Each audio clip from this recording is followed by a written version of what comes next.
Marketing বা hype দিয়ে যে বইগুলো বিক্রি হয় সেগুলো সাময়িক ব্যবসার জন্য হয়তো লাভজনক, কিন্তু সেটা আসলে দীর্ঘমেয়াদে সাস্টেইন করার মতো অপশন না।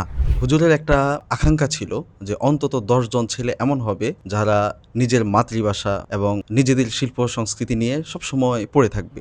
সে যাচ্ছে, সেই দুর্গম পথ পাড়ি দিচ্ছে, কোথাও সাপের ভয়, কোথাও বাঘের ভয়। আমার ভিতরে একটা কল্পনা তৈরি করছিল, একটা চিত্র তৈরি করছিল, যে চিত্রগুলো আমি তখনও বাস্তবে দেখিনি। আমরা ধরে নিলাম অনুবাদের পাঠক আছে ৮০ জন, বাকি গল্প, উপন্যাস, অন্যান্য আদার্স যারা আছে তারা আছেন ২০ জন।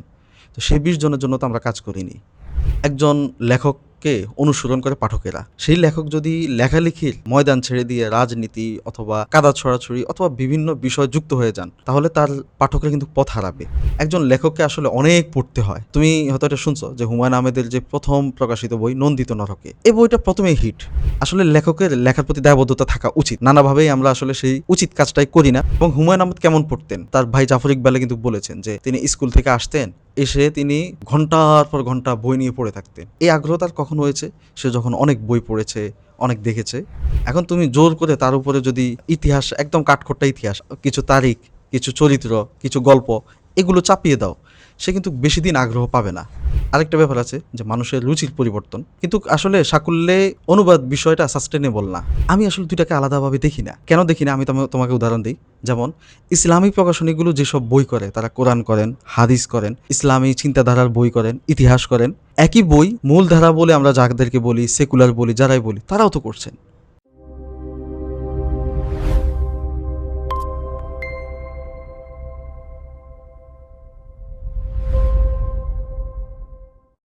ইনসাইট পডকাস্টে আপনাদের সবাইকে স্বাগতম। আজকে আমরা আড্ডা দিব এমন একজন বিশেষ মানুষের সাথে যার সাহিত্যে পদচারণা অনেক দিনের। তিনি একই সাথে ভাষা সাহিত্য সম্পাদনা নিয়ে কাজ করছেন, পাশাপাশি লেখার সাথে যুক্ত আছেন অনেক দিন ধরে। তার অলরেডি বাজারে বেশ কয়েকটি বই আছে। যে মানুষটা ব্যক্তিগতভাবে আমার খুবই কাছের, আমার একান্ত বন্ধু ওমর আলী আশরাফ। ওমর, কেমন আছেন? আপনি করে বলবো নাকি তুই করে বলবো? সারা জীবন তো আমরা তুই করে বলে আসছি, এখন হঠাৎ করে আপনি করে বলার মানে হয় না। আর আজকে বিশেষভাবে ভালো আছি, কারণ অনেক দিন তোর সাথে আড্ডা হয় না। আজকে ইনসাইটের উপলক্ষে তোর সাথে আড্ডা হবে। আমার কাছে বিশেষভাবে ভালো লাগছে। আচ্ছা, ঠিক আছে, তাহলে আমরা প্রশ্ন পর্বে চলে যাই। দীর্ঘদিন ধরে তো ভাষা সম্পাদনার সাথে সংযুক্ত আছিস, তো এই তোর এই দীর্ঘ একটা জার্নি, এই জার্নিটার প্রেরণা কি ছিল? আচ্ছা, প্রথম বিষয় হলো, আমি যখন ফরিদাবাদ মাদ্রাসায় পড়াশোনা করি, আমি পড়াশোনা করেছি মূলত মাদারীনগর মাদ্রাসায়। তখন মাওলানা আবু তাহের মিসবাহ সাহেব হুজুর, আদি হুজুর বলে পরিচিত কওমি অঙ্গনে, হুজুর এবং হুজুরের কিতাব পড়ানো হয়। হুজুরের একটা আকাঙ্ক্ষা ছিল যে অন্তত ১০ জন ছেলে এমন হবে যারা নিজের মাতৃভাষা বাংলা ভাষা এবং নিজেদের শিল্প সংস্কৃতি নিয়ে সবসময় পড়ে থাকবে, এমন অন্তত ১০ জন মানুষ। আমি কখনো আদি হুজুরকে সরাসরি দেখিনি, এবং দেখিনি যেহেতু কথাও হয়নি, কিন্তু তার সেই স্বপ্নের একজন হতে চেয়েছি। পেরেছি কিনা জানি না। আমি আলহামদুলিল্লাহ এখন পর্যন্ত এভাবেই পড়ে আছি, আমার আর অন্য কোনো ব্যস্ততা নেই। সেই যে প্রেরণাটা, সেই প্রেরণাটাই আমার ভিতর রয়ে গেছে। তারপরে যখন ফরিদাবাদ আসি এবং পড়াশোনা পাশাপাশি বিভিন্ন জায়গা থেকে লেখা চাওয়া শুরু হয়, লিখছি, মানুষ চিনছে।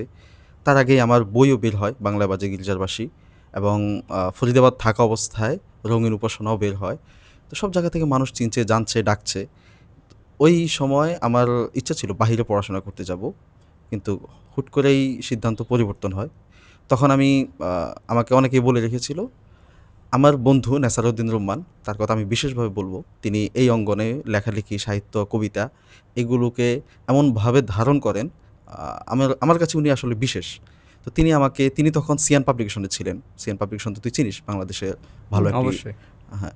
তো আমাকে উনি সেখানে নিয়ে গেলেন, এবং আমি সেখান থেকে আমার আনুষ্ঠানিক কর্মযাত্রা শুরু। কিন্তু এর আগে থেকে আমি আসলে সম্পাদনা করছি, লিখছি। তো সেখান থেকে শুরু। সেই যে শুরু হলো, আসলে আর থামাথামি হয়নি। আমি মূলত সম্পাদনা আসলে করতে চাইনি, চাইছি লিখতে। তো লিখতে আসলে এসে সম্পাদনার টেবিলে। হ্যাঁ, লিখতে এসে লেখা যতটুকু হয়েছে না হয়েছে, সম্পাদনাটা আমার পেশা হয়ে গেছে। এখন রানিং হাতে কি কি কাজ আছে, মানে কি কি কাজ করছিস? রানিং হাতে আমার একটা ঐতিহাসিক তাফসীর গ্রন্থ আছে, অনেক বিশাল। আমি এই মুহূর্তে নাম বলছি না। তো ওই কার বলা যাবে? না, এটা বলা যাবে না। আচ্ছা, ওকে, ঠিক আছে। এটা যেহেতু পাবলিকেশনের কনফিডেন্সিয়াল আলাপ, ওনাদের এটার পেছনে ইনভেস্ট আছে, বড় একটা ইনভেস্ট আছে। তো এজন্য নাম বলা যাচ্ছে না। ওনাদের এই কাজটা করছি। শুধু এতটুকু বলি, এটা সমকালীন প্রকাশনের অনেক মানে বিগ প্রজেক্ট, সম্ভবত এত বড় প্রজেক্ট তারা এখনো করেননি আমার কতদিন জানা ধরে মতে। করছিস? এটা অলরেডি ২ বছর হয়ে গেছে, আরও ১-১.৫ বছর লাগবে। এটা করছি। পাশাপাশি একটা অটোবায়োগ্রাফির কাজের সঙ্গে যুক্ত আছি। সেটাও ইনশাল্লাহ যখন প্রকাশিত হবে দেখতে পাবি ইনশাল্লাহ।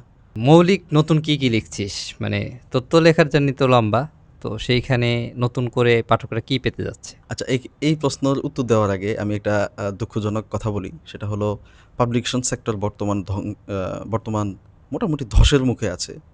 তো ধসের মুখে থাকাটা আসলে এটা ভালো লক্ষণ নয়। এটা লেখক, প্রকাশক এবং এই সংশ্লিষ্ট সর্বশ্রেণীর মানুষকে আহত করে। তো সেই জায়গা থেকে আমিও বিষয়টা নিয়ে খুবই উদ্বিগ্ন। তো নতুন লিখছি না যে তা না। বাট সেটা সম্প্রতি পাবলিশিংয়ে দিচ্ছি না। তো নতুন লেখার মধ্যে আসলে কয়েকটি প্রজেক্ট আছে। সেগুলো কিছু আমি অনলাইনে বলেছিও। ফেসবুকে আমার পাঠকদের সঙ্গে শেয়ার করেছি। যেমন একটা রাজনৈতিক ব্যঙ্গাত্মক উপন্যাস লিখছিলাম, নাম হলো রাজামশাই। তারপরে আ বাংলা ভাষায় হিন্দুয়ানি সংস্কৃতির যেই করাল গ্রাস আছে, এগুলো নিয়ে একসময় প্রচুর আলাপ আলোচনা হয়েছে। এখন আর তেমন একটা হয় না। বাট এটাও আমার মনে হয় হওয়া উচিত। তো সেই সংশ্লিষ্ট বিষয়, যে বিষয়টা রাসূল সাল্লাল্লাহু আলাইহি সাল্লাম এবং কোরআনেও সংশোধনী আছে, ভাষার সংশোধনী। তো সেই বিষয়টাকে সামনে রেখে লিখছিলাম গলত মসুর। তারপরে আ এভাবে আর কয়েকটা আছে, সেগুলো ইনশাল্লাহ সময়। এগুলা আনুমানিক যেই ২-৩টার কথা বললি, এগুলা কতদিন পরে আসতে পারে? এটা এখনই বলা যাচ্ছে না। আসলে সবকিছু পাবলিশের একটা উপযুক্ত সময় আছে। সেই সময়টা হয়তো সময় সেটাকে নিয়ে নিবে। তো সেটা এখনই বলা যাচ্ছে না। আচ্ছা, ইদানিংকালে তোকে দেখা যাচ্ছিল বেশ পাবলিকেশন বা প্রকাশনা নিয়ে বেশ অ্যাক্টিভ দেখা যাচ্ছে। এটার পেছনে ব্যাক স্টোরি? একটু আগে যে কথাটা বললাম যে পাবলিকেশনগুলো ধসের মুখে আছে, হ্যাঁ। ওটাই আসলে মূল। আমরা চেষ্টা করছি যে, আমি মনে করি, ব্যক্তিগতভাবে মনে করি, আ সৃজনশীল পাবলিকেশনগুলো আগের যে ক্রেজে ছিল এখন আর সেভাবে নাই। তাদের ২ দিক থেকে নাই। একটা হলো ব্যবসার দিক থেকে নাই, আরেকটা হলো সৃজনশীল পাবলিকেশনের দিক থেকেও নাই। তো সেই জায়গাটাকে আবার পুনরায় ফিরিয়ে আনার একটা প্রচেষ্টা হিসাবে, ব্যক্তিগত প্রচেষ্টা হিসেবেই সেটাকে ধরে নেওয়া যায়। আচ্ছা, পাবলিকেশনগুলা এই আলাপ প্রায় ২-৩ বার এনে ফেললি। তো প্রকাশনীগুলো এরকম ধস নামার পেছনে মূল কারণ কি? কি কারণে এই ধসটা নামছে? এটা হওয়ারই ছিল। তো প্রথমত ব্যাপারটা এইভাবে যে, এটা পাবলিকেশনগুলো যখন তাদের যাত্রা শুরু করে, তখন স্ট্র্যাটেজিটা ঠিকভাবে সেট করতে পারেনি আমার মনে হয় ব্যক্তিগতভাবে। এই ক্ষেত্রে আমি যেমন উদাহরণ দিতে পারি সিয়ান পাবলিকেশনকে। সিয়ান পাবলিকেশন শুরুতেই তাদের একটা লক্ষ্যমাত্রা স্ট্র্যাটেজি ঠিক করে নিয়েছে। আমি যেহেতু সিয়ানে ছিলাম, চাকরি করেছি লম্বা সময় এবং অনেকগুলো প্রজেক্টে কাজ করেছি, অনেকগুলোতে অনুপ্রেরণা দিয়েছি, অনেকগুলোতে পরিকল্পনা করেছি। সেই জায়গা থেকে আমার কাছে মনে হয়েছে সিয়ান সবসময় একটা গতি ধরে রাখার জন্য তারা আ ওইভাবে কনটেন্টগুলো ক্রিয়েট করে এবং সিলেক্ট করে। তো সেই জায়গা থেকে তাদের কিন্তু অন্য ১০ জন প্রকাশক ধসের মুখে থাকলেও তারা এখনো চালিয়ে যাচ্ছে। এখানে আমি ১ম একটা কারণ বললাম। দ্বিতীয় অনেকগুলো কারণ আছে। যেমন আ অতিমাত্রা অনুবাদ নির্ভরতা।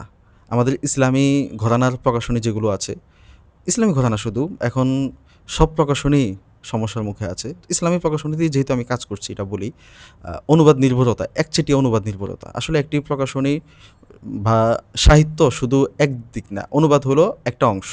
এরকম আরও নানান আছে, উপন্যাস আছে, গল্প আছে, নানান বিষয় আছে। সেগুলো আমাদের খুব একটা নাই। তো আমি এটা ফেসবুকে একদিন উদাহরণ দিয়ে এভাবে বলেছি যে, আমরা ধরে নিলাম অনুবাদের পাঠক আছে ৮০ জন। বাকি গল্প, উপন্যাস, অন্যান্য আদার্স যারা আছে তারা আছেন ২০ জন। তো সেই ২০ জনের জন্য তো আমরা কাজ করিনি এবং সেই ২০ জনও কিন্তু কম নয়। এটা একটা দিক। দ্বিতীয় হলো আ বৈচিত্র্য। বৈচিত্র্যেরও অভাব আছে। আমরা আ একচেটিয়া ইতিহাস নিয়ে কাজ করেছি, অথবা যারা যে বিষয়ে কাজ করেছে আমরা নিশ ধরে রাখতে গিয়ে একচেটিয়া কাজ করেছি। আমি মনে করি যে পাবলিকেশন আসলে কোনো একটা নির্দিষ্ট নিশে কাজ করার জন্য না। পাবলিকেশন সে সর্বশ্রেণীকে নিয়ে কাজ করবে। সে বৃহৎভাবে কাজ করবে এবং ব্যাপকভাবে কাজ করবে। এটা আমি ব্যক্তিগতভাবে মনে করি।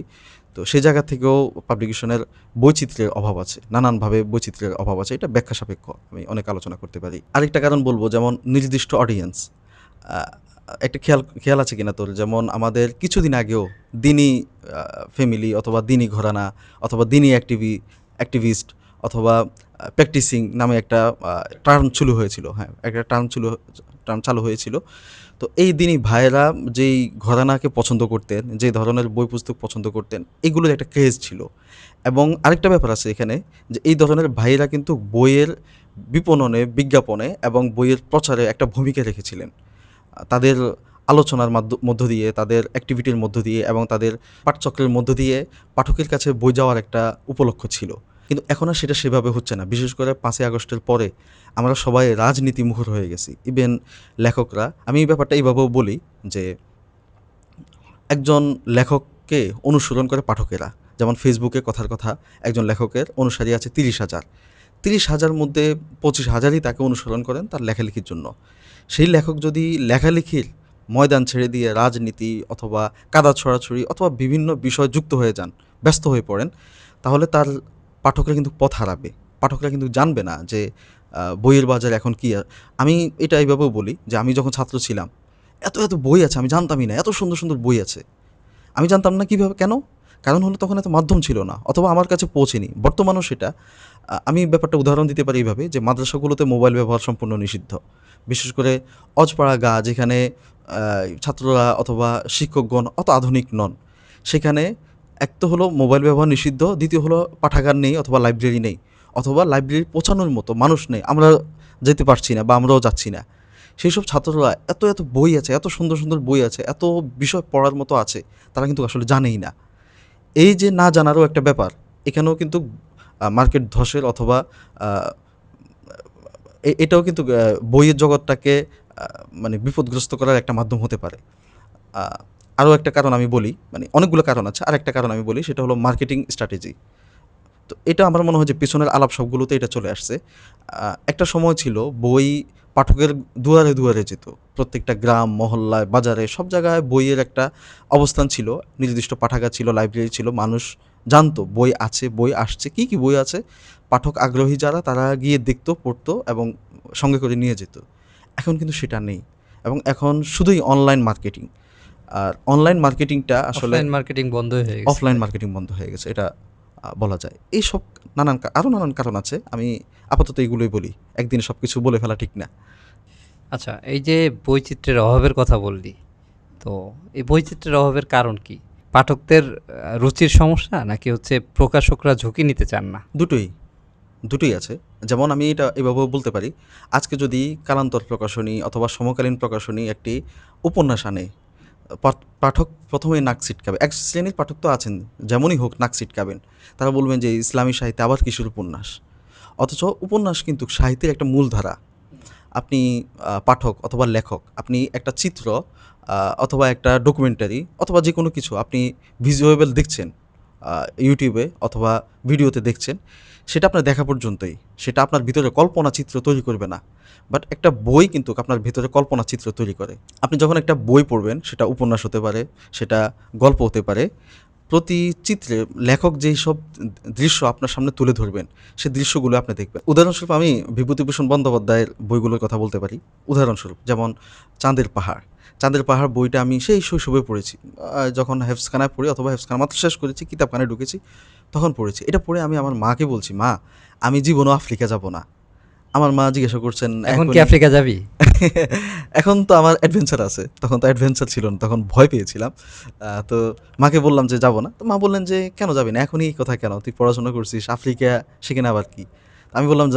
আমি বললাম যে মা আমি এই বইটা পড়ছি এবং এটাতে আমি বাঘ, ভাল্লুক, সাপ ইত্যাদি পড়ে এমন ভয় পাচ্ছি যে আমার মনে হচ্ছে ওখানে গেলে আমাকে এগুলো কামড়াবে।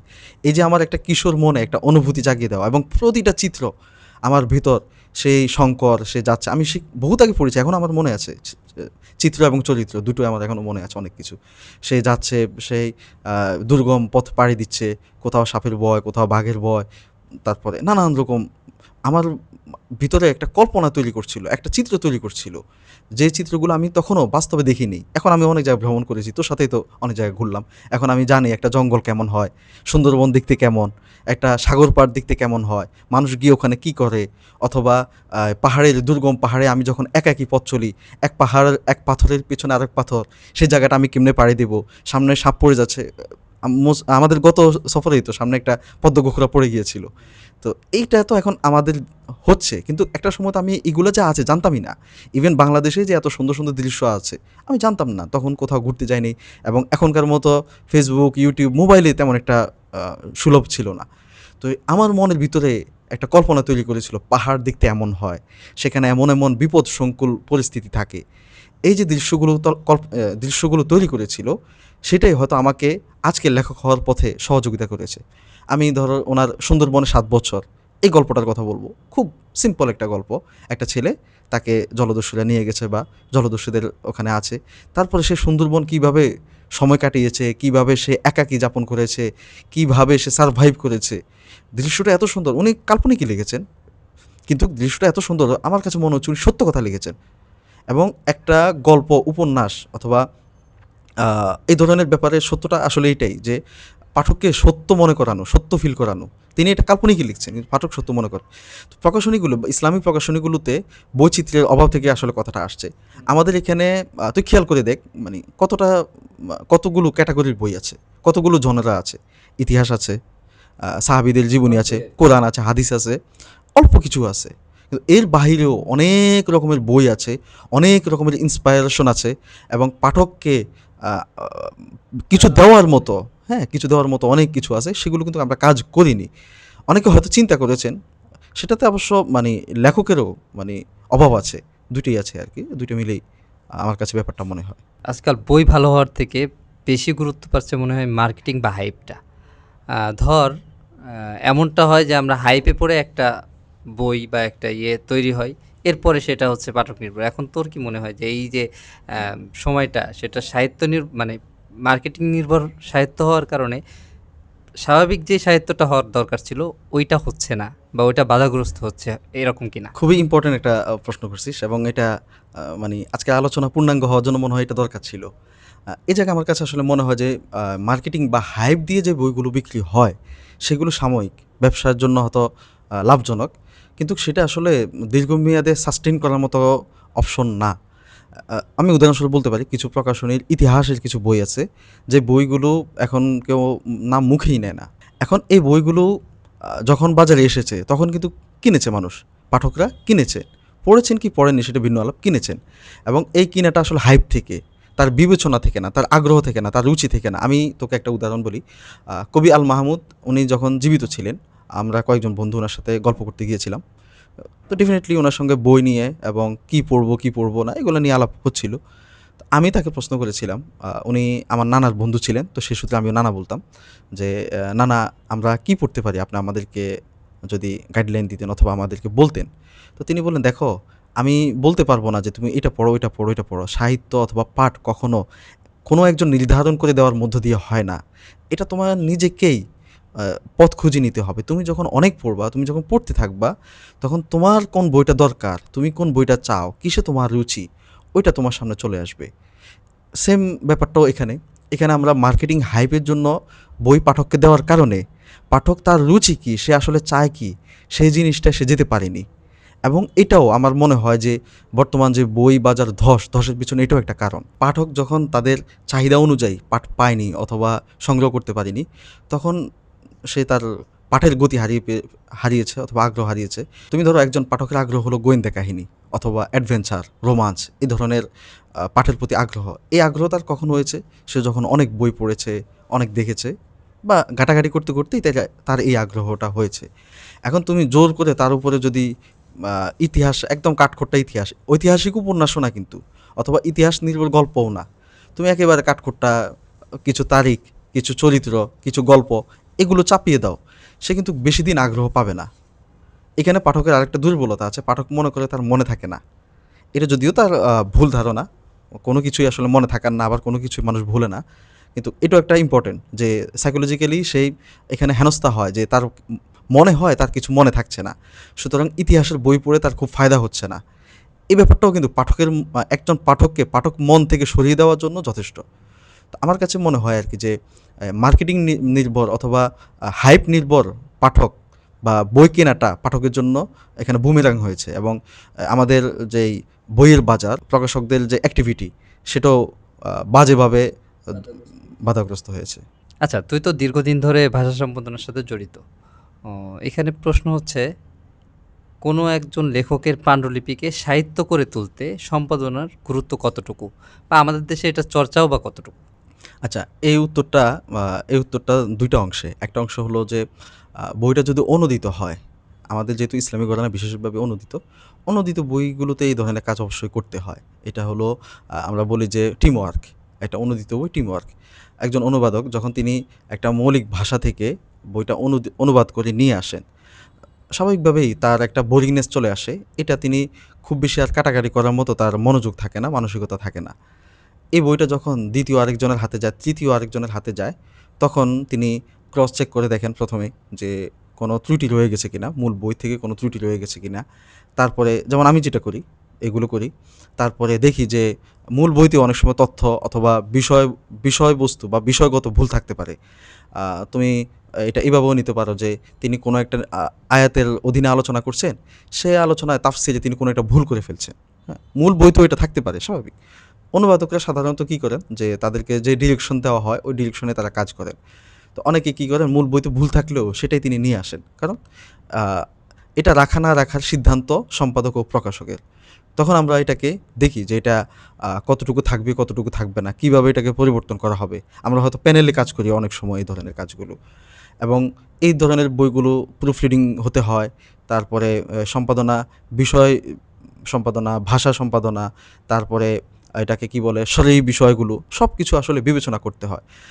তোমাকে আমি উদাহরণ দিয়ে এভাবেও বলতে পারি যে অনেকে আল্লাহর শানে খুব এমন এমন শব্দ লেখে বাংলা অনুবাদে, যেগুলো আসলে পড়ার মতো না। আমি এগুলোর অনেকগুলো নোটও রাখি, অনেক সময় সবগুলো তো মনে থাকে না। তো এগুলোকে আসলে খুব বিবেচনা করে পাল্টে দিতে হয়। তারপরে উপযুক্ত শব্দের প্রয়োগ, অনেকে আছেন যে অনুবাদ করে যাচ্ছেন, ওইটা মাথায় আসেনি, অথবা তার ফোকাস যেহেতু মূল বই থেকে অনুবাদ করে আনা, ভাষাগত দিকে না, ভাষাটা কেমন হচ্ছে ওই দিকে মূল ফোকাস না, অনেকে সেদিক থেকেও ভুল শব্দের প্রয়োগ করেন। এই ব্যাপারগুলো আছে। কিন্তু আমি মৌলিকে মনে করি যে সম্পাদনা হওয়া উচিত না।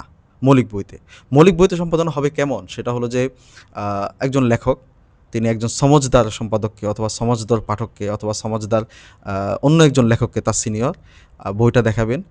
সেটা থেকে তিনি পরামর্শ নেবেন যে আমার এই গল্পের গাঁথুনিটা কেমন হয়েছে, আমার এই চরিত্রটা কেমন হয়েছে, ইভেন চরিত্রে যে আমি নামটা দিয়েছি এই নামটা ঠিক আছে কিনা, নাকি নামটা পাল্টে অন্য নাম দিব।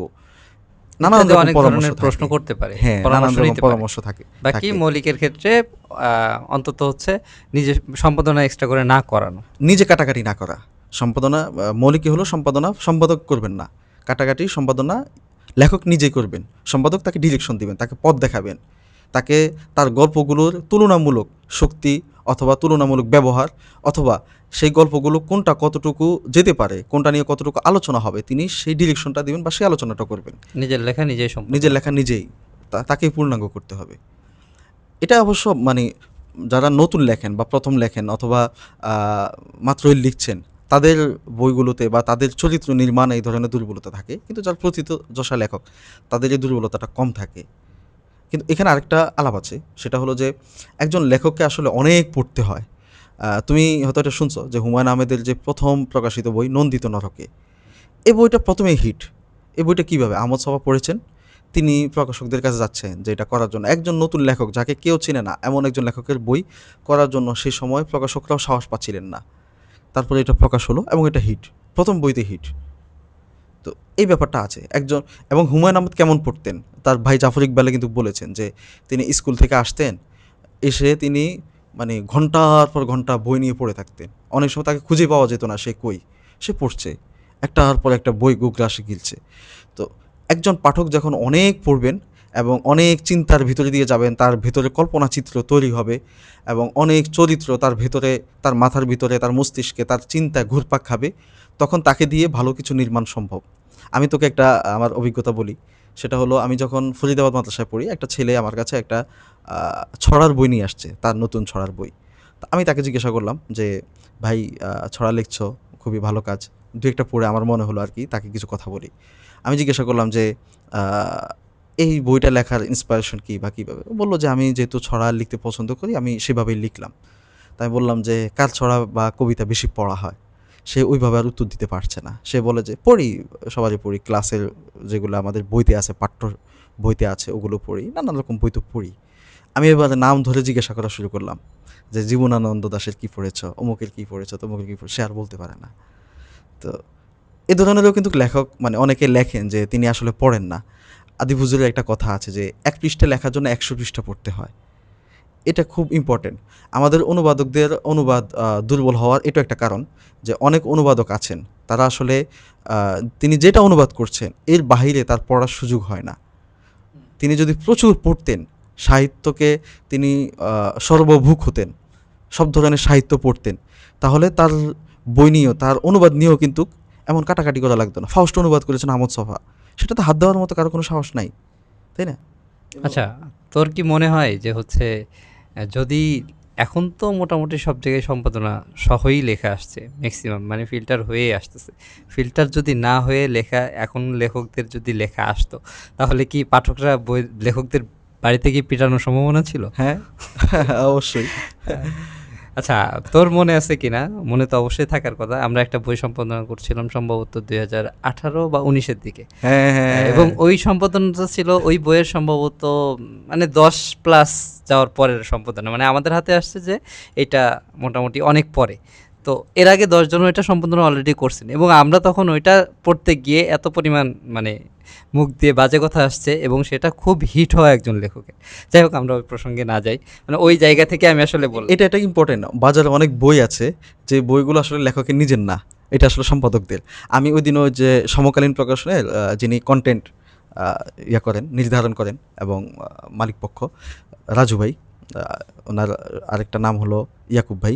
তো রাজু ভাইয়ের সাথে গল্প করছিলাম, তো আমি ওনাকে বললাম যে ভাইয়া, আমাদের একটা তো নিয়ম এইটা, বই যখন ফাইনাল হয়ে প্রিন্টে যাবে, প্রিন্টে যাওয়ার আগ মুহূর্তে লেখক অথবা অনুবাদককে একবার দেখিয়ে নেওয়া। তো তিনি তখন খুব দুঃখজনক একটা কথা বললেন যে ভাইয়া, আমরা তো এটা করি, এটা তো মানে ডেফিনেটলি করতে হয়, আমরা সবাইকে দিই, কিন্তু 99% তারা দেখে না যে তাদের বইটাতে কি কাজ হয়েছে। আমি আমার ব্যক্তিগত অভিজ্ঞতা বলি, আমি আজ পর্যন্ত ধরো 60-70টা বই সম্পাদনা করেছি, বড় ছোট মিলিয়ে, বেশিরভাগই বড় বই এবং খুবই গুরুত্বপূর্ণ ইম্পর্টেন্ট বই। আমাকে আজ পর্যন্ত কোনো লেখক অথবা অনুবাদক জিজ্ঞাসা করেনি যে ভাই, আমার বইটাতে কি কি কাজ করেছেন আমাকে একটু বুঝিয়ে দেন, অথবা এই জায়গায় এইটা করলেন কেন সেটা বলেন, সেটা মানে বলেনি। এটা বলেন। অথচ তার দরকার ছিল যে প্রত্যেকটা কমা, দাড়ি কমা পর্যন্ত তার আওতাভুক্ত থাকবে, তার গোছরে থাকবে, তার অগোছরে কিছু হবে না। কিন্তু আমাকে আজ পর্যন্ত কেউ জিজ্ঞেস করেনি। মানে এটাতে মানে এই ব্যাপারটাকে আমি এইভাবে বলি আর কি, যে লেখকের লেখার প্রতি দায়বদ্ধতা। আমি আমার ব্যক্তিগত লেখায় কি করি, একটা দাড়ি কমাও যেন আমার অগোছরে না হয়। হ্যাঁ, আদিব হুজুর কী করেন, তার একটা দাড়ি কমাও যেন তার অগোছরে না হয়। আসলে লেখকের লেখার প্রতি দায়বদ্ধতা থাকা উচিত। নানাভাবেই আমরা আসলে সেই উচিত কাজটাই করি না বা করতে পারি না। কিন্তু আমি মনে করি, ব্যক্তিগতভাবে মনে করি লেখক অনুবাদক উভয়েরই তাদের নিজেদের লেখার প্রতি দায়বদ্ধতা থাকা উচিত। এ জায়গা থেকেও যে তারা ফাইনাল বইটা দেখছেন, এটা তার প্রমাণ, এটা আমি মনে করি। আমাদের দেশের সাহিত্য মোটামুটি 1000 বছরের সমৃদ্ধ সাহিত্য বলা যায়, তো বা 100 বছরই আমি ধরে নিলাম তর্কের খাতিরে। তো এইখান থেকে আমরা আগে দেখেছি অনেক মৌলিক রচয়িতা আসতেন এবং অনেক ভালো ভালো চরিত্র দাঁড় হতো। ইদানিংকালে কিন্তু আমরা তেমনটা দেখছি না। মানে উদাহরণস্বরূপ তোকে বলি, যেরকম হুমায়ুন আহমেদের হিমু এখনও পর্যন্ত কালোজাই, বা এরকম আরও বেশ কিছু চরিত্র আছে যে এই চরিত্রগুলো এখনও আলাপে আসে। কি এই সময়কালে মানে গত 1 দশকের ভিতরে এমন কোনো চরিত্র তোর কি মনে পড়ে যে দেখছিস যে এরকম কালোজয়ী হয়ে উঠছে, বা না, কেন হয়ে উঠছে না? না, এটা হয়ে ওঠেনি। এটা না হয়ে ওঠার পেছনে আসলে অনেকগুলো কারণ আছে। এই এই আলাপটা আসলে অনেক লম্বা হবে। তো আমার মনে হয় যে আজকে সব আলাপ করে ফেলা উচিত না। আজকে যদি সব বলে ফেলি, তুই আর আমাকে ডাকবি না। হ্যাঁ। আচ্ছা, এরপরেও একটু মানে সারমর্ম আলাপ কর, যেটা এটা মানে একটা চরিত্র দাঁড় করানোর জন্য অথবা একটা ক্যারেক্টার দাঁড় করানোর জন্য একজন লেখককে দীর্ঘ একটা অধ্যাবসায়ের মধ্য দিয়ে যেতে হয়। সেই অধ্যাবসায়টা নানানভাবে হতে পারে। একটা তো হলো তার পাঠের পরিধিটা, দ্বিতীয় হলো তার স্ট্রাগলটা। তুমি যেমন ধরো মানিক বন্দ্যোপাধ্যায়, হ্যাঁ, ঘর ছেড়ে দেওয়ার মতো একটা মানে মানুষ, যিনি সাহিত্যের জন্য, লেখালেখির জন্য তিনি এক ধরনের বোহেমিয়ান জীবনযাপন করেছেন। হ্যাঁ, তুমি ধরো আল মাহমুদ, হ্যাঁ, তিনি এমনই এক জীবনযাপন করেছেন যে জীবনে দারিদ্র্য ছিল, হ্যাঁ, যে জীবনে সচ্ছলতার অভাব ছিল। এই ধরনের মানে অনেক উদাহরণ আমি দিতে পারি। আমাদের বর্তমান যে সময়টা, এই সময়টা আসলে পুঁজিবাদী সময়। আমি মনে করি কি, শিল্প, সাহিত্য, সংস্কৃতি এগুলোর পিছনে রাজনৈতিক প্রভাবটা কিন্তু খুব দীর্ঘ, এবং যে কোনো শিল্প সাহিত্য দাঁড়ায় অনেকটা রাজনৈতিক ব্যাকগ্রাউন্ড থেকে, প্রভাব থেকে। এটা সব সময়। এবং তুমি এটা এইভাবেও নিতে পারো যে আমরা যেই খবরগুলো জানি, খবরগুলো পড়ি এবং সারা বিশ্বকে আমরা চিনি, এটাও কিন্তু রাজনৈতিক দিক থেকে। তুমি উদাহরণস্বরূপ ধরতে পারো, ইসরায়েলকে বর্তমানে অনেকে পছন্দ করে, অনেকে পছন্দ করে না। আমরা পছন্দ করি না, আমাদের সরকারও পছন্দ করে না। হ্যাঁ, আবার সেই ইসরায়েলকেই অনেক দেশ, মুসলিম দেশও পছন্দ করে, তাদেরকে স্বীকৃতি দিয়েছে এবং তাদের সাথে লেনদেনও করছে। তো এটা হলো রাষ্ট্রীয় একটা ব্যাপার আছে, পুঁজিবাদের একটা ব্যাপার আছে। এখন বর্তমান যে সময়, আমি তোমাকে উদাহরণ দিয়ে বলি, আমাদের এলাকায় একটা সময় ছিল যে মানুষ সনের ঘরে থাকতেন, তাদের খুব বেশি চাহিদা ছিল না, খুব অল্পতেই তারা সন্তুষ্ট ছিলেন, খুব অল্পতে তুষ্ট ছিলেন এবং খুব হ্যাপি একটি জীবনযাপন করতেন। বাবা মা ছেলে মেয়ে সবাই মিলে একান্নবর্তী সংসার বলে একটা টার্ম বাংলা সাহিত্যেও আছে, সেটা ছিল। কিন্তু এখন আমরা সেটা দেখি না। কেন দেখি না? কারণ হলো আমরা পুঁজিবাদের ভিতরে চলে গেছি। এবং তুমি দেখো, আমরা 5 ভাই 2 বোন, আমরা বাড়িতে কিন্তু আমরা থাকি না, এক একজন এক এক জায়গায় থাকেন। হ্যাঁ, আমার বাবা যখন মারা যান, তার ছেলেদের সবাইকে খুঁজছেন, শুধু আমি আর সেজো ভাইয়া ছিলাম, তার 7 জন ছেলে মেয়ের আর কেউ নাই, শুধু আমি আর সেজো ভাইয়া আছি, তিনি সবাইকে খুঁজছিলেন। তো এই যে একটা দৃশ্য, এটা কিন্তু ইম্পর্টেন্ট। হ্যাঁ, একটা চরিত্র দাঁড় করানোর জন্য, একটা আহ, একটা ক্যারেক্টার নির্মাণের জন্য একজন লেখককে একটা অনুভূতির মধ্য দিয়ে, একটা জার্নির মধ্য দিয়ে যেতে হয়। তাহলে তোর কাছে কি মনে হয় যে এটা একটা অনুভব করার ব্যাপার আছে, পরিবেশের ব্যাপার আছে, এরকমই তো মনে হয়? এগুলো তো মনে হয়। আবার যে আরেকটা কথা বললাম, পুঁজিবাদ, আমরা আসলে সচ্ছল জীবনযাপনের দিকে আমাদেরকে ধাবিত হতে হচ্ছে। আমি না আমি না চাইলেও আমাকে আয় রোজগার করতে হচ্ছে। একটা নির্দিষ্ট পরিমাণে নিচে আয় রোজগার করে টিকে থাকা পসিবল না। কিন্তু একটা সময় ছিল যে টিকে থাকা তুমি এখন দেখো যে ঢাকা শহরে তুমি এক ঢোক পানি খাবা, তাও তোমাকে কিনে খেতে হচ্ছে। কিন্তু তুমি চিন্তা করো, গ্রামে আগে মানুষ দিনের পর দিন, তাকে বাজারে যাওয়া লাগতো না, রাস্তার পাশ দিয়ে হাঁটলেই তার এক মুঠো তরকারি হয়ে যেত। সেই দৃশ্যটা তো এখন নাই। এই ব্যাপারগুলো আছে। আচ্ছা, এখানে আরেকটা আলাপ আছে যে একটা চরিত্র দাঁড় করানোর জন্য, একটা নির্মাণ দাঁড় করানোর জন্য তাকে একটা ধারাবাহিকতার মধ্য দিয়ে আসতে হয়। হ্যাঁ, সেই একটা হলো সে পড়বে, আরেকটা হলো তার আগের লেখক যারা আছেন, তার মুরব্বী যারা আছেন, তাদের সোবতে থাকবে। হ্যাঁ, এটা ইম্পর্টেন্ট, তাদের সোবতে থাকবে। আমাদের বর্তমান প্রজন্ম যারা, ইভেন আমাদের, তুমি 1 দশক আগে থেকে বলছো, আমরা কিন্তু সিলসিলা বা সোবতের মধ্যে নাই। আমরা তাদের অভিজ্ঞতা শুনতে চাই না, আমরা তাদের হয়তো লেখা পড়ি কিন্তু তাদের কাছে ঘেঁষি না, তাদের মুখ থেকে শুনতে চাই না। অনেক কথা আছেন, লেখক লেখেন কিন্তু মুখে বলেন না, মুখের কথাটা ইম্পর্টেন্ট। তো নানান ব্যাপার আছে আর কি। আজকে এতটুকুই বলি, অন্য সময় আরও না হয় বিস্তারিত বললাম। আচ্ছা, বর্তমান সময়ে স্ক্রলিং কালচার অথবা হচ্ছে দ্রুত কন্টেন্ট বানানোর তাড়নায় লেখকদের ভিতরে পাঠাভ্যাস বা ওই যে লেখার যে গভীরতা, এই ব্যাপারগুলো কমে যাচ্ছে কিনা? হ্যাঁ, হ্যাঁ, ডেফিনিটলি এটা। তুমি ওই যে আমি প্রথমে একটা বললাম যে যে জিনিসটা তুমি ভিডিওর মধ্যে দেখবা, সেই জিনিসটা যখন তুমি বই পড়বা, 2টা আকাশ পাতাল পার্থক্য। এবং একজন পাঠককে পড়তে হবে, একজন লেখককে পড়তে এখন হবে। মানুষজন যেটার ভিতরে বেশি ডুবে গেছে, যে ধর একটা সিনেমার পর্যন্ত, ধর কথার কথা কিছুদিন আগে বনলতা এক্সপ্রেস বের হলো, যেটা হচ্ছে হুমায়ূন আহমেদের কিছুক্ষণ গল্পের অবলম্বনে। তো আচ্ছা, আমি মানুষজন জানতাম এখনো না। পর্যন্ত ওই যে মুভি দেখে মনে করে যে হচ্ছে যে এইটাই গল্প, না, অথচ ওখানে চরিত্র যে কত চেঞ্জ হয়, কত উথাল পাতালের পরে গিয়ে, পরিমার্জনের পরে গিয়ে হচ্ছে এটা আসে, এই জিনিসটা মানুষের ফোকাস থাকে না। তো একটা এরকম এইটা একটা। হ্যাঁ, হ্যাঁ, তারপরে একটা আরো তো ভিডিওতে আছে। ততটুকু দেখানো হয় যতটুকু দর্শক আনন্দ পাবে। কিন্তু একটা লেখায় ততটুকু বলা হয় যতটুকু পাঠকের মনের গভীরে চলে যাবে। দুটো কিন্তু পার্থক্য আছে। একটা সাধারণ লেখা কখন সত্যিকার অর্থে গল্প হয়ে উঠবে, এই সোশ্যাল মিডিয়ার যুগেও মানুষ কেন সেই লেখাটা পড়বে? এটা ইম্পর্টেন্ট। একটা গল্প হয়ে ওঠে তখন যখন সেটা পাঠক নিজের মনে করবে। এখানে লেখক কিন্তু নিজের চিন্তা থেকেই লিখবেন, নিজের কল্পনায় থেকে লিখবেন, অথবা নিজের জীবনের কোনো গল্পই লিখবেন, যেই গল্পের সাথে পাঠকের বাস্তব জীবনের কোনো সম্পৃক্ততা নেই। বাট পাঠক যখন ওই গল্পটা পড়বেন, তখন তিনি নিজের মধ্যে ফিল করবেন, মনে হবে তার নিজেরই কথা লেখা হচ্ছে, এবং তিনি আবেগ আপ্লুত হবেন, অথবা তিনি একটা ঘোরের মধ্যে থাকবেন। ব্যাপারটা যখন ওইভাবে যাবে, এটা তখন আসলেই সত্যিকারের গল্প হয়ে ওঠে। যখন তাকে একটা ভাবালুতোয় নিয়ে যাবে, তাকে তার মনের ভিতরে একটা দাগ কাটবে, তখন এটা গল্প হয়ে ওঠে। আরেকটা ব্যাপার আছে যে গল্পটা হতে হবে সময়ের ঊর্ধ্বে। সময়ের ঊর্ধ্বে যদি গল্প উঠতে না পারে, যেমন তুমি ধরো বর্তমান সময়ে একটা গল্প লিখছো সময়কে ধারণ করে, এই সময়টা একটা সময় গিয়ে অতীত হয়ে গেল, এটা কালজয়ী হলো না, তখন এই গল্পটা সাময়িক সময় টিকে থাকবে। তুমি যেমন রবীন্দ্রনাথের ছোট গল্প পড়ো, অথবা অন্য অনেক লেখকেরই আছে, আমি উদাহরণ দিয়ে সব বলছি না, তোমাকে মনে হবে যে এটা এখনও বাস্তব, এখনও এটা পড়ার মতো তোমার রুচি হয়, তোমার মানসিকতা হয়, তোমার আগ্রহ হয়। এই ব্যাপারটা থাকতে হবে কালের ঊর্ধ্বে। আমরা অনেক ঐতিহাসিক গল্প লিখি, ইতিহাসকে অথবা সময়কে নির্ভর করে, সেই সময়টাও আসলে যেমন জুলাই নিয়ে এখন অনেকে লিখছেন, সেই লেখাটাও যখন এমন হবে যে জুলাই তাকে, সে যখনই পড়ুক জুলাই তাকে খুব বেশি অভিভূত করবে, সে জুলাইয়ের প্রতি আগ্রহী হবে, জুলাই তাকে ইমোশনাল জায়গায় নিয়ে যাবে। গল্পটা যখন ওই রকম হবে তখন এটা গল্প হয়ে উঠবে। অবশ্যই এটা শিল্পিত ভাষায় হতে হবে। অনেকে আছেন যে মনে করেন যে গল্প হলেই হয়েছে, গল্পের ভাষাটা জরুরি না, বাট ভাষাটা জরুরি। ভাষা যদি তোমার শিল্পিত না হয়, তখন ওই গল্পটা আসলে গল্প হয়ে ওঠার জন্য যে মূল মাল মশলাই তো তোমার নেই। এটা ইম্পর্টেন্ট। আচ্ছা, ইদানিংকালে দেখা যায় যে মানুষের মৌলিকের থেকে অনুবাদ সাহিত্যের দিকে ঝুঁকছে বেশি, অনুবাদ পড়ার দিকে পাঠকরা ঝুঁকছে বেশি। এটা কি আসলে হচ্ছে আমাদের মৌলিক সাহিত্যের দুর্বলতারই কারণ, নাকি বৈশ্বিক সাহিত্যের দিকে ঝুঁকে পড়ার জন্য? আচ্ছা, তুমি মনে হয় এটা ইসলামী ঘরানার কথা বলছো।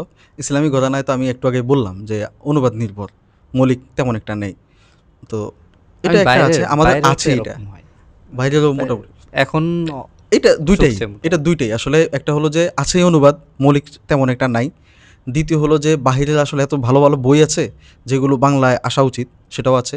এটা ব্যাপার। আরেকটা ব্যাপার আছে যে মানুষের রুচির পরিবর্তন, নানাবিধ ব্যাপার আছে। কিন্তু আসলে সাকুল্যে অনুবাদ বিষয়টা সাস্টেনেবল না। হ্যাঁ, নতুন অথবা মৌলিক যতক্ষণ পর্যন্ত ভালো নির্মাণ না হচ্ছে, পাঠকের রুচি ধরে রাখাটা আসলে মুশকিল। যদি আমি ব্যবসায়িক দিক থেকে দেখি, আমি যেহেতু প্রকাশনী সংশ্লিষ্ট লোক, আমাকে ব্যবসায়িক দিকটা বিবেচনা করেও অনেক সময় সিদ্ধান্ত নিতে হয়, কথা বলতে হয়, এবং লেখালেখিও করতে হয়।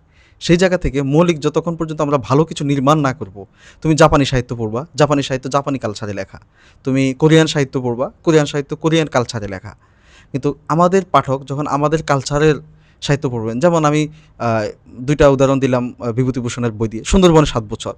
এটা সুন্দরবনের ৭ বছর না হয় যদি অ্যামাজনের ৭ বছর হতো, পাঠক হতো সুন্দরবনকে যেভাবে নিজের কাছে রিলেট করতে পেরেছে ওইভাবে হতে পারতো না। তো ব্যাপারটা ইম্পর্টেন্ট। তো এখানে বিষয়টা আসলে এইটাই যে যেহেতু এখন বৈশ্বিক একটা সময় চলছে, মানুষের হাতের মুঠোয় সব কিছু। কিবোর্ড, ওই যে হুমায়ুন আহমেদ বলছে না, বুতাম চাপতে জানলেই হয়। এখন আমরা বুতাম চেপেই সারা পৃথিবীতে কোথায় কী সাহিত্য আছে না আছে সবই জানি। তো সেই ব্যাপারটাও আছে। সেই ব্যাপারের কারণেই আসলে অনেকে অনুবাদ পড়েন যে অমুক বইটা আমি পড়ে দেখি, আমি কাফকা পড়ে দেখি, মুরাকামি পড়ে দেখি।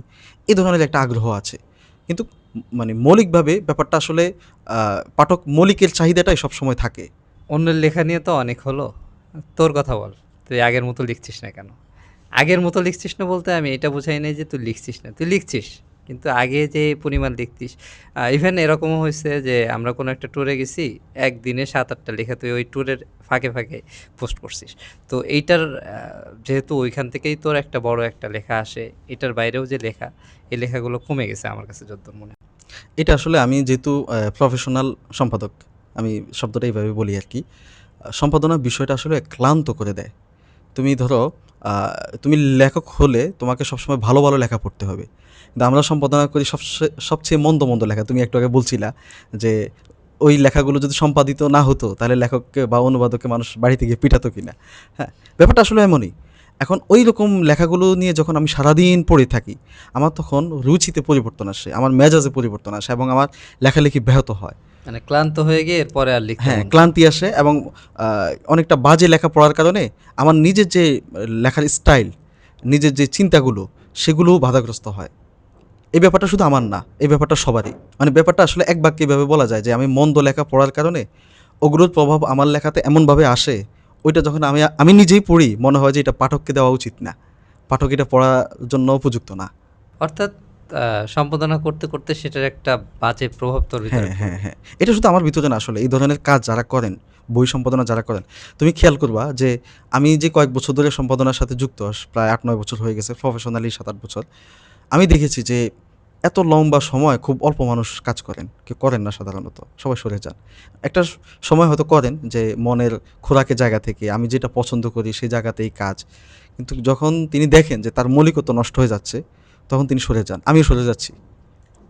এটা নিয়ে আমার প্রশ্ন ছিল যে সামনে কি করার চিন্তা, যদি সরে যাস তাহলে বা এটা কতদিন চালাতে পারবি? সামনে আসলে কি করার চিন্তা, এখানে আমাদের দুইটা জিনিস, একটা হলো মনের খোরাক, একটা হলো দেহের খোরাক। তো মনের খোরাকের জন্য লেখালেখি এটা তো থাকবেই, আর দেহের খোরাকের জন্য কিছু করা, সেটা নিয়ে ফিকির করব। এতদিন যেহেতু আমি লেখালেখি থেকেই দেহের খোরাকটা নিয়েছি, অর্থাৎ সম্পাদনা থেকেই, এবং আমি এখন চাচ্ছি সম্পাদনা আর না করতে, তখন এটা থেকে আমি সরে আসছি। এটা এই জন্য, মানে এই প্রশ্নটার উত্তর আমি হয়তো বলার উপযুক্ত ছিল না, কিন্তু এটার উত্তর আমি দিচ্ছি হলো এই জন্য, যারা বই রিলেটেড কাজবাজ করেন, বইয়ের প্রতি আগ্রহ রাখেন, লেখালেখি সম্পাদনা এগুলোর সঙ্গে যুক্ত আছেন, অনেকেই আসলে বর্তমান বাজার চাহিদায়, পাঠক চাহিদায় অথবা কাজের জায়গা থেকে তারা সিদ্ধান্তহীনতায় ভোগেন। এখানে একটা ব্যাপার আছে যে বই জিনিসটা আসলে এমন, এটা তোমাকে এমনভাবে ধরে রাখবে, তুমি অন্য কিছুতে আগ্রহী হতে পারবা না। আমি নিজে সব ছেড়ে ছুড়ে বইয়ের কাজ করি, বইয়ের পেছনে পড়ে থাকি। তুমি ধরে রাখো ব্যাপারটা এমন যে ফারেক মাদ্রাসা থেকে, ফারেকের পর থেকে নিয়ে আজ পর্যন্ত আমি রাত দিন একাকার করে শুধু বইয়ের পিছনে ছিলাম। বই ছাড়া আমার আর ধ্যান জ্ঞানে কিছু ছিল না। হ্যাঁ, ইভেন আমি আমার বাচ্চাদেরকেও ঠিকমতো সময় দিই না, দেওয়া হয় না, বই নিয়ে আমি পড়ে থাকি। তো ওই জায়গা থেকে বের হয়ে ভিন্ন কিছু করার সাহস করা, জীবন এবং জীবিকার জন্য কিছু নিয়ে ফিকির করা, এটা সাহস আসলে অনেকের হয় না, কিন্তু আমি মনে করি সবারই হওয়া উচিত। আচ্ছা, শেষ করার আগে তোর কাছে একটা জরুরি প্রশ্ন। সেদিন আমাদের ব্যক্তিগত আলাপে বলছিলি যে মূলধারার সাহিত্য আর ইসলামী সাহিত্য বলতে কিছু নেই। তো এই ব্যাপারটা আমার কাছে মনে হয় যে পাঠকদেরও জানা উচিত বা শ্রোতাদেরও জানা উচিত যে তোর পয়েন্ট অফ ভিউ আসলে এইখানে কি। আচ্ছা আচ্ছা, ইম্পর্ট্যান্ট একটা কথা। মানে অনেকেই বলেন যে আমরা ইসলামী সাহিত্য করি, এবং অনেকে আছে জেনারেল সাহিত্য বলে, সেকুলার সাহিত্য বলে, নানান কথা বলে, অথবা কেউ বলে মৌলিক সাহিত্য, মূলধারা। দুইটা আলাদা। আমি আসলে দুইটাকে আলাদাভাবে দেখি না। মানে কেন দেখি না, আমি তোমাকে উদাহরণ দিই। যেমন ইসলামিক প্রকাশনীগুলো যেসব বই করে, তারা কোরআন করেন, হাদিস করেন, ইসলামী চিন্তাধারার বই করেন, ইতিহাস করেন। একই বই মূলধারা বলে আমরা যাদেরকে বলি, সেকুলার বলি, যারাই বলি, তারাও তো করছেন। তারাও তো ওমর রাদিয়াল্লাহু তাআলা আনহুর জীবনী আনছেন, তারাও কোরআন শরীফের অনুবাদ করছেন, তারাও রাসূল সাল্লাল্লাহু আলাইহি সাল্লামের জীবনী নিয়ে কাজ করছেন। তাহলে তারা করলে যে সেটা মূলধারা, আমরা করলে ইসলামী ধারা, অথবা আমরা করলে মূলধারা না, ব্যাপারটা আসলে কেমন? এটা তো আসলে হওয়া উচিত না, মানে এটা হয় না এই আসলে। বিভাজনটা কে তৈরি করছে? এই বিভাজনটা আমরা নিজেরাই, আমি মনে করি, তৈরি করছি, এবং এটা এক ধরনের হীনম্মন্যতা। এটাতে আসলে ইয়ে হয় না। আমাদের যেটা করা উচিত সেটা হলো যে, আমি আগেই বলছি যে আমাদের প্রকাশনীগুলো নানান রকম কাজ করা। ওরা যেমন নানান রকম কাজ করে, কাজ করে ওরা নিজেদেরকে মূলধারা মনে করে। মূলধারা মনে করার জন্য তারা মৌলিক এবং মৌলিক লেখকদেরকে তারা খুব বড় করে সামনে রাখে। তুমি বইমেলাগুলোতে দেখবা যে লেখককে সামনে রেখেই তারা বইগুলোর প্রচারণায় যান, প্রকাশনায় যান, উৎসবে যান, বিভিন্ন আয়োজন করেন, ইভেন্ট করেন। কিন্তু আমাদের ইসলামিক ঘরানায় সেই জিনিসটা আসলে কম। এই কারণে আমরা ইসলামী ঘরানা হয়ে গেছি, তারা মৌলিক ঘরানা হয়েছে। এই জায়গাটাও একটা। আমি আসলে ব্যাপারটাকে ইসলামী ঘরানা, ইসলামী সাহিত্য হিসাবে দেখতে চাই না। আমি মনে করি যে ইসলাম বিষয়ক লেখাজোকা, ইসলাম বিষয়ক সাহিত্য, ইসলাম বিষয়ক বই, ইসলাম বিষয়ক বই যে কেউ করতে পারে, আমরাও করতে পারি। সেকুলার বা অন্যান্য ধারা, জেনারেল ধারার প্রকাশনীগুলো থেকেও আসতে পারে। ইভেন একটা প্রকাশনী যারা আসলে অন্য ধর্মের, তারাও চাইলে ইসলামী কোনো বই আনতে পারে, এটা কোনো বাধা নেই। কিন্তু ইসলামী প্রকাশনী, ইসলামী ধারা, এটা আসলে থাকা উচিত না, এটা আসলে কিছুই না। এটা আমরা নিজেরাই বলি, আমি মনে করি এটা বলাই উচিত না। আমরা না বললে এটা অন্য কেউ বলবে না, আমাদের বরং কাজ করা উচিত যে অন্য অন্য সেক্টরগুলোতে। হ্যাঁ হ্যাঁ, তাহলে কি এরকম হতে পারে যে ইসলামিক প্রকাশনা যেগুলো আছে, ইসলামিক প্রকাশনা এই অর্থে আমি বলছি, ইসলামী ঘরানা বা তো ইসলাম ইসলামিক বিষয়ক কাজ করে। ঘরানার যে প্রকাশনাগুলো আছে, এই প্রকাশনাগুলা থেকে তোর কি মনে হয় যে কখনো সেকুলারদের কোনো বই আসবে? অলরেডি আসছে। তুমি দেখো যে যখন আমরা আমাদের ইসলামী প্রকাশনীগুলো বাংলা একাডেমির বইমেলায় যাচ্ছেন, তখন তাদেরকে নানান রকম বই দেখাতে হচ্ছে। সেই সময়টায় সব প্রকাশনী দু একটা বই করেন, সব প্রকাশনী। তো সেই সময়টায় যদি করতে পারেন, তারা অন্য সময় কেন পারেন না? আচ্ছা, আমি আরও উদাহরণ দিই। সিয়ান পাবলিকেশন থেকে ইহুদিদের বই আছে, খ্রিস্টানদের বই আছে। হ্যাঁ, তাহলে ইহুদি খ্রিস্টানদের বই যখন একটা প্রকাশনীতে আছে, তখন তার এখানে তার দেশেরই, হ্যাঁ, ভিন্ন চিন্তার মানুষের বই থাকতে পারে। হ্যাঁ, এমন চিন্তার বই না থাকা যেটা রাষ্ট্রীয়ভাবেও অবৈধ। যেমন কোনো ধর্মকে নিয়ে কটূক্তি করা, কোনো ধর্মের নামে অপপ্রচার করা, কোনো ব্যক্তিকে নিন্দামন্দ করা, যে ব্যক্তিত্বে আঘাত আনে এমন বই পুস্তক না করা, এগুলো আমাদের রাষ্ট্রীয় নিয়মে, কপিরাইট আইনেও এগুলো নিষিদ্ধ। সেগুলোর বাইরে যে কোনো বই হতে পারে। আমি এটা নিয়ে কোনো মানে বিভাজন পছন্দ করি না বা মনে করি না। এই সময় তরুণদের জন্য তোর ব্যক্তিগতভাবে পরামর্শ কি হবে? যারা হচ্ছে সাহিত্যে আসতে চাচ্ছে, লেখালেখিতে আসতে চাচ্ছে, তাদের উদ্দেশ্যে তোর পরামর্শ কি থাকবে? আসলে তরুণদের জন্য পরামর্শ দেওয়ার জন্য নিজেকে আগে বুড়ো হতে হয়। আমি নিজেই এখনো তরুণ। হ্যাঁ, ৩৫ বছর তো প্রায় হয়ে যাচ্ছে। এখন তো বুড়ো হয়ে গেছিস। এখন তো আর বলে লাভ নেই যে হচ্ছে এখন তরুণ। আমার মনে হয় যে আজকে অনেকক্ষণ হয়েছে, এটা আমরা নেক্সটে করি। তুই তো না হয় নেক্সট আবার ডাকবি না। হ্যাঁ, এটা আমরা নেক্সট অন্য সময় বলি। হ্যাঁ, এই আলাপটা থাকুক। আমরা আরও নানান আলাপ আছে, আমরা সামনে করবো ইনশাল্লাহ। পাঠকদের আগ্রহ এখানে বা শ্রোতাদের আগ্রহেরও একটা ব্যাপার আছে। হ্যাঁ, আমরা না হয় করবো। এখানে আমি মানে যেহেতু কথা আমি বলছি, এই জায়গা থেকে শ্রোতাদেরকে আমি এটা বলে রাখতে চাই যে তারা যখন এই ভিডিওটা দেখবেন বা এই পডকাস্টটা শুনবেন, তাদের প্রশ্নগুলো তারা কমেন্টে করতে পারেন। সেই প্রশ্নগুলো হ্যাঁ, আমরা পরবর্তীতে সেগুলো বিবেচনা করতে পারি।